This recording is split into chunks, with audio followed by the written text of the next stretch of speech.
സർക്കാരിന്റെ സ്വകാര്യവൽക്കരണത്തിൽ ഒരു ഇര കൂടി. എയർ ഇന്ത്യ എക്സ്പ്രസ് കെടുകാര്യസ്ഥതയിൽ ബന്ധുക്കളെ കാണാനാകാതെ ജീവൻ പൊലിഞ്ഞ നമ്പി രാജേഷിന്റെ മൃതദേഹം നാട്ടിലെത്തിച്ചു. ഭാര്യാപിതാവിന്റെ നേതൃത്വത്തിൽ ബന്ധുക്കൾ എയർ ഇന്ത്യ ഓഫീസിൽ പ്രതിഷേധം നടത്തി. മൃതദേഹം ശാന്തി കവാടത്തിൽ സംസ്കരിച്ചു.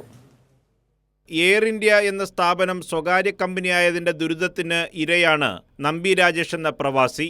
BMS അംഗീകൃത തൊഴിലാളി സംഘടനയുടെ സമരം കാരണം അസുഖബാധിതനായ ഭർത്താവിനെ കാണാൻ ഭാര്യ അമൃതയ്ക്ക് ആയില്ല.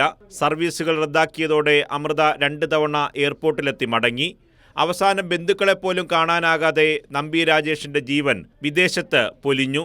നാട്ടിലെത്തിച്ച മൃതദേഹവുമായി ഭാര്യാപിതാവിന്റെ നേതൃത്വത്തിൽ ബന്ധുക്കൾ എയർ ഇന്ത്യ ഓഫീസിൽ പ്രതിഷേധിച്ചു. തൽക്കാലം അവസാനിപ്പിക്കുകയാണ്. ഈ ബോഡിയുടെ മറ്റുള്ള ചടങ്ങുകളെല്ലാം കഴിഞ്ഞിട്ട് ഒരു ചർച്ചയും നടത്തിയിട്ടില്ല. വേറെ മറ്റുള്ള കാര്യങ്ങളും സംസാരിച്ചിട്ടില്ല. ഇവർക്ക് അറിയത്തില്ല. വേറെ ഉദ്യോഗസ്ഥർക്ക് സംസാരിച്ചിട്ടുണ്ടെന്നാണ് പറയുന്നത്. അവർ നമ്മളെ കോൺടാക്ട് ചെയ്യുമെന്നാണ് പറയുന്നത്. അപ്പോൾ അതൊരു നോക്കാം, വെയിറ്റ് ചെയ്യാം. അതിനുശേഷം മറ്റുള്ള അതെ അങ്ങനെ പറയുന്നത്. മാഡം ഇപ്പം അങ്ങനെ സംസാരിച്ചത് അവരടുത്ത് അറിയിച്ചിട്ടുണ്ടെന്നാണ് പറഞ്ഞത്. കരമന നെടുങ്കാടിലെ വീട്ടിലെത്തിച്ച മൃതദേഹത്തിൽ 100 കണക്കിന് പേരാണ് അന്ത്യാഞ്ജലി അർപ്പിക്കാനെത്തിയത്.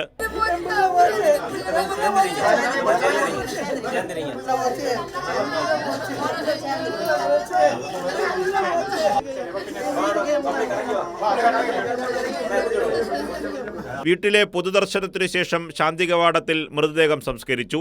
ഒമാനിലെ ഇന്ത്യൻ സ്കൂളിലെ IT മാനേജരായിരുന്നു നമ്പി രാജേഷ്. നഴ്സിംഗ് വിദ്യാർത്ഥിയാണ് ഭാര്യ അമൃത.